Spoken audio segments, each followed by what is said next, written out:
Shalom, amahoro y'Imana twaherewe muri Kristo Yesu naganze imitima yanyu aho muri hirya no hino ku isi.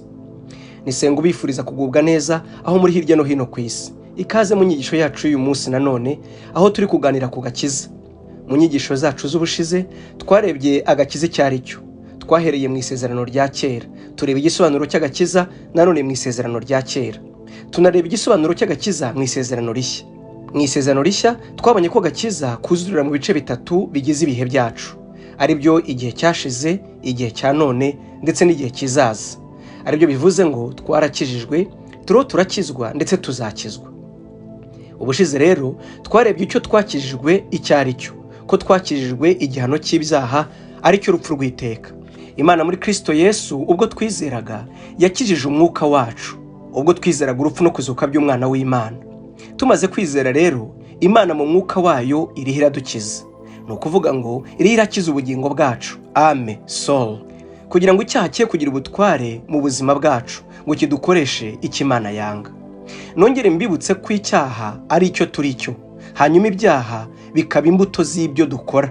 Niyo mpamvu umurimo Mwuka Wera akora muri twebwe ari umurimo wo kwica kamere cyangwa kwiyambura umuntu wa kera, akaduhindura gusa n'ishusho y'umwana w'Imana.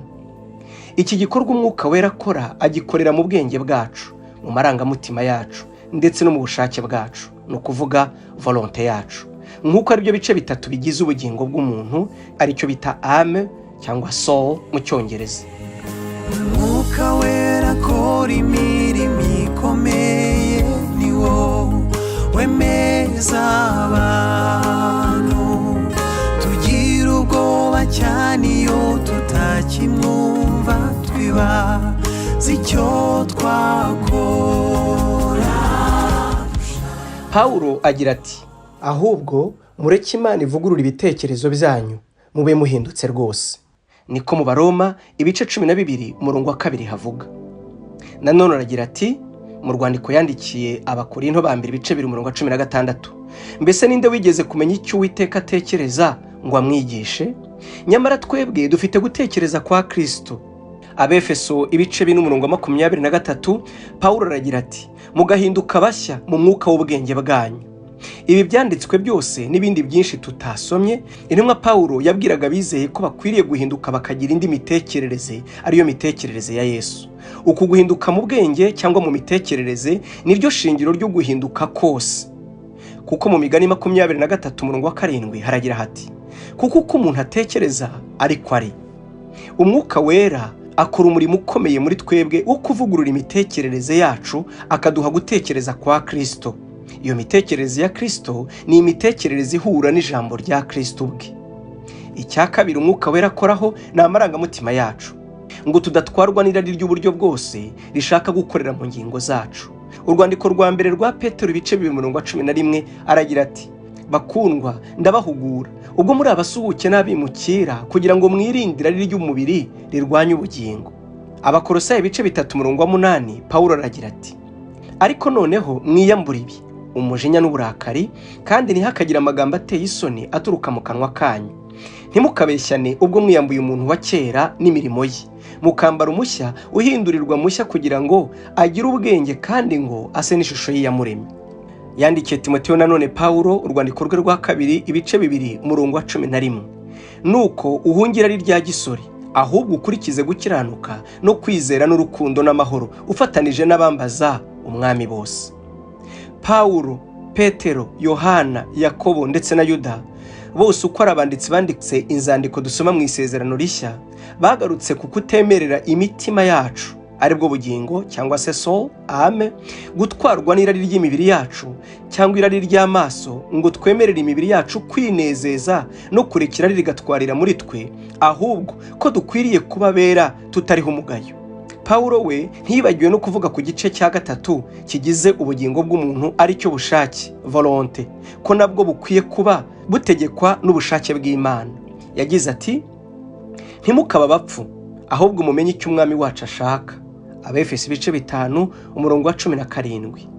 Nanone ibice 5 umurongo wa 10 yaragize ati, mushakashaka uko mwamenya ibyo umwami wacu ashaka. Yesu we yabishyize mu isengesho yatwigishije guhora dusaba Imana kugira ngo dukore ubushake bwayo, yagize ati ibyo ushaka bibe mu isi nk'uko biba mu ijuru, que ta volonté soit faite. Ni muri Matayo ibice 6 umurongo wa 10. Paulo ahamya ko igikorwa cyo gusohoza ubushake bw'Imana cyangwa se volonté atari igikorwa gikorwa na kamere y'umuntu, ahubwo Imana ubwayo ari ibikorera muri twe. Yagize ati ubwo yandikiraga Abafilipi ibice 2:12, mwebwe abo nkunda cyane iteka mwumviraga Imana, nimukomeze rero kuyumvira atari igihe gusa turi kumwe, ahubwo nubwo tutari kumwe mujye mushyira agakiza kanyu mu bikorwa, mutinya kandi muhinda umushyitsi. Murongo wa 13, kuko Imana ari yo ubwayo itwarira muri mwe kugira ngo mushake kandi mukore ibyo yagambiriye. Paulo yasabaga Abafilipi gushyira agakiza kabo mu bikorwa binyuze mu gukora ibyo Imana ishaka. Ibi byakumvikana nkaho ari ubushake bw'Abafilipi bwagombaga kubikora. Oya, kuko yerekanye ko Imana ikorera muri twe cyangwa se itwarire muri twe kugira ngo dushake kandi dukore ibyo yagambiriye kera. Iyo rero avuga ngo dusohoze, ni nko kutwibutsa cyangwa kutukangura imitima yacu, conscience yacu, ko mu by'ukuri Imana ari yo yonyine ifite ubushobozi bwo kubasha gukorera mu bushake bwacu ibyo yo ishaka. Ubwo twizeraga Yesu, Imana yatubazeho gukiranuka kwe. Icyo nicyo twasobanuye mu gice cya mbere kivuga ko twakijijwe urupfu rw'iteka tukabarwaho gukiranuka kw'Imana, ari nabyo byaduhesheje ubugingo buhoraho.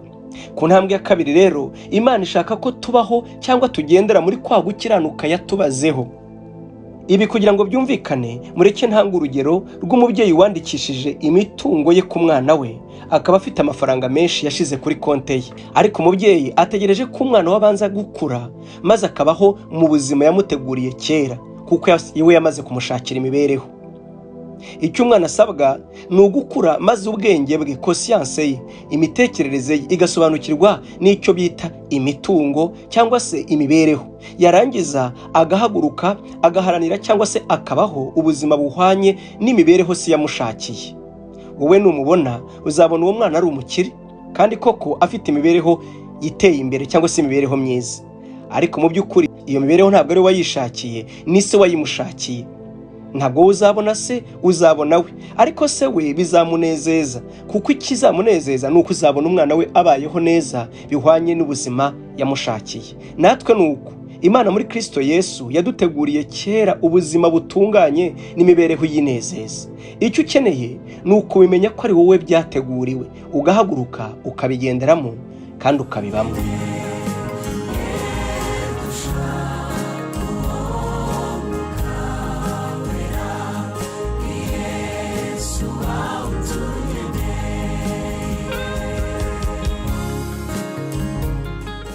Yesu yaravuze ati data ntazigera yima umwuka wera bamumusabye. Luka 11:13. Umwuka w'Imana Yesu yamuduhereye kugira ngo abashe kudushoboza kubaho muri ubu buzima turangije kuvuga haruguru. Paulo yaravuze ngo kuko abayoborwa n'umwuka w'Imana nibo bana b'Imana. Abarumi 8:14. Umwana w'Imana hano bavuga ntabwo ari ukuvuga a child mu cyongereza cyangwa un enfant mu gifaransa. Oya, bakoresha ijambo fils cyangwa a son.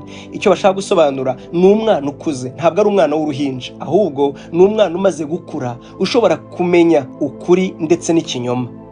Uyu mwana ashobora kurangwaho n'ingeso kandi akaba yakora inshingano mu rugo rwa se. Paulo rero yerekanye ko abantu bayoborwa n'umwuka wera ari abana bamaze gukura, bashobora kumenya gukora icyo se ashaka, bakagendera mu butware no mu migisha isi yabateguriye. Icyerekana ko uyu mwana amaze gukura ni uko ayoborwa n'umwuka wera. Umuntu rero uyoborwa n'umwuka wera, icya mbere ntakora ibyo kamere irarikira cyangwa se kamere ishaka. Icya kabiri abasha kwera imbuto z'umwuka wera, nk'uko tubisoma mu Baroma 8 uhereye ku murongo wa 13 ukagera ku murongo wa 16. Nanone mu Bagalatiya 5 uhereye ku murongo wa 16 ukagera ku murongo wa 22. Yesu yaduhaye isezerano ko umwuka wera naza azatuyobora mu kuri kose. Yohana 16 umurongo wa 13 yaragize ati uwo mwuka w'ukuri naza azabayobora mu kuri kose, kuko atazavuga kubwe. Ubundi ukuri ni iki? Ukuri ni imbaraga y'Imana yahishuye muri Kristo Yesu. Iyo mbaraga ikabasha kuvana umuntu mu bubata, nk'uko Yohana 8 umurongo wa 32 havuga, namwe muzamenya ukuri, ukuri niko kuzaba batura. Ubutumwa bwiza bwa Yohana igice cya 17 hasobanura ukuri aho gukomoka, kuko amategeko yatanzwe na Mose, ariko ubuntu n'ukuri byo byazanywe na Yesu. Yohana 17 haragira hati, ubereshe ukuri, ijambo ryawe ni ryo kuri. Ukuri ni imbaraga y'Imana ikoresha muri twe kugira ngo turusheho gusa na Kristo Yesu kandi tubashe kwezwa. Iyo mbaraga ni ibasha kutuvana mu buja no mu bubata bw'icyaha. Umwuka wera rero niwe wenyine utuyobora mu kuri kose. Mbese niwe twahawe ngo akorere muri twe mu buryo buri pratique kugendera mu kuri kose kw'Imana. Niyo mpamvu Yesu yagize ati, icyakora muzahabwa imbaraga umwuka wera nabamanukira.